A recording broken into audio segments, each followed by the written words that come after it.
வணக்கம். இப்போ நம்ம இன்னைக்கு எதை பத்தி பார்க்க போறோம்னா, பைக் ட்ராலிய பத்தி பார்க்க போறோம். பைக் ட்ராலின்னா என்னன்னா, இப்போ டிராக்டர்ல பின்னாடி எப்படி டெய்லர் இருக்கோ, அதே மாரி பைக்ல அட்டாச் பண்ற மாரி இருக்கிற ட்ரெய்லர் தான் பைக் ட்ராலின்னு சொல்லுவாங்க. இந்த பைக் ட்ராலியில பார்த்தீங்கன்னா 4 வீல் வந்துரும். அந்த 4 வீல்ல பார்த்தீங்கன்னா ஃப்ரண்ட் வீல் அட்ஜஸ்ட் பண்ற மாரி வந்துரும். அந்த ஃப்ரண்ட் வீல்ல தான் நம்ம ஹூக் போட்டு பைக்ல மாட்ட போறோம். நம்ம டாடா ஏசில இருக்கிற பின்னாடி டோர் மாரி இந்த ட்ராலியிலும் பின்னாடி டோர் இருக்கு. உங்க தேவைக்கு ஏத்த மாரி ஓப்பன் பண்ணியோ, இல்ல க்ளோஸ் பண்ணியோ பொருள் வச்சு எடுத்துட்டு போய்க்கலாம். இதோட டோட்டல் கெப்பாசிட்டி பார்த்தீங்கன்னா 300 கிலோ வரைக்கும் நீங்க எந்த வெயிட் வேணாலும் வச்சு இழுத்துக்கலாம். இந்த ட்ராலி பார்த்தீங்கன்னா, நீங்க எந்த வெஹிக்கிள் வச்சிருந்தாலும், இல்ல எந்த வண்டி வச்சிருந்தாலும் அதில அட்டாச் பண்ணிக்கலாம். இல்ல உங்களுக்கு மினி டிராக்டர் இருக்காலும் மினி டிராக்டர்லயும் போட்டுக்கலாம். இல்ல 2 வீலர் எக்ஸல், இல்ல ஸ்கூட்டி இருந்தாலும் ஸ்கூட்டிக்கும் போட்டுக்கலாம். இல்ல பவர் வீடர் இருக்கு, பவர் வீடர்ல போட முடியும்னு கேட்டா பவர் வீடர்லயும் போட்டுக்கலாம்.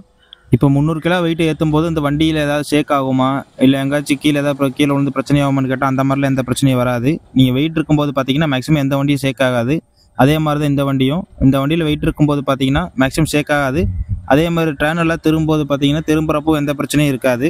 அதே மாரி கண்ட்ரோல் பண்ணுறதுக்கு ஈஸியா தான் இருக்கும். நான் இப்போ தாங்க இந்த வண்டி ஃபர்ஸ்ட் டைம் வாங்க போறேன். இது எனக்கு செட் ஆகுமான்னு கேட்டீங்கன்னா, கண்டிப்பா செட் ஆகும். நீங்க பார்த்து ஒரு 2, 3 நாள் ஓட்டி பழகிட்டீங்கன்னா, உங்களுக்கே தெரிஞ்சிரும். எந்த இடத்துல திரும்பணும், எந்த இடத்துல கரெக்ட்டா வெயிட் வைக்கணும், எப்படி போடணும், என்ன பண்ணணும். அதே மாரி ஃபிட்டிங்கும் ஈஸி தான். நீங்க ஒரு 2, 3 நாள் யூஸ் பண்ணாலே உங்களுக்கான அந்த ஃபிட்டிங் தெரிஞ்சிரும். இப்போ இந்த பைக் ட்ராலி யாரெல்லாம் வாங்கலாம்னா, இப்போ வர மூட்டையை ஒரு இடத்துலேருந்து இன்னொரு மூட்டைக்கு எடுத்துகிட்டு போகிறதுக்கு பைக்கில் மேக்ஸிமம் எடுத்துகிட்டு போக முடியாது, அதிகமாக எடுத்துகிட்டு போக முடியாது. இதே இந்த மாதிரி ட்ராலி வாங்கிட்டீங்கன்னா ஒரு 5 மூட்டை 4 மூட்டை வச்சு ஒட்டுக்கா எடுத்துகிட்டு போய்க்கலாம். நீங்கள் மேக்ஸிமம் ஒரு 50 கிலோ உப்பு மூட்டையாக இருந்தாலும் 6 மூட்டை வரைக்கும் வச்சு எடுத்துகிட்டு போய்க்கலாம். அதே மாதிரி சீமப்பில்லை வெட்டிட்டு வரதுக்கோ, இல்லை இப்போ மாட்டு தீவனம் ஏதாவது வெட்டிட்டு வரதுக்கோ, அந்த மாதிரி இருக்க பார்த்தீங்கன்னா இது கரெக்டாக இருக்கும். இல்லை தேங்காய் எடுக்கிறதுக்கு, காட்டுக்குள்ளே தேங்காய் இருக்குது எடுத்துகிட்டு வரதுக்கு, அதே மாதிரி தண்ணி கேன் போடுறவங்க, இல்லை சொந்தமாக தொழில் வச்சுட்டு ஊருக்குள்ளேயே வேலை பண்ணுறவங்க, அந்த மாதிரி இவங்களுக்கும் கரெக்டாக இருக்கும். அதே மாதிரி இது மாதிரி நிறைய யூஸ் இருக்குது. உங்கள் ஒரு பொருள் இன்னொரு இடத்துலேருந்து எடுத்துகிட்டு போகிறதுக்கு உங்களுக்கு ஈஸியாக இருக்கும். இந்த பைக் ட்ராலியோட ஃபுல் டீட்டெயில் தெரியறதுக்கு கீழே இருக்கிற நம்பருக்கு ஃபோன் பண்ணுங்கள். ஃபோன் பண்ணி கேட்டிங்கன்னா அவங்களே உங்களுக்கு ஃபுல்லாக எக்ஸ்பிளைன் பண்ணிடுவாங்க.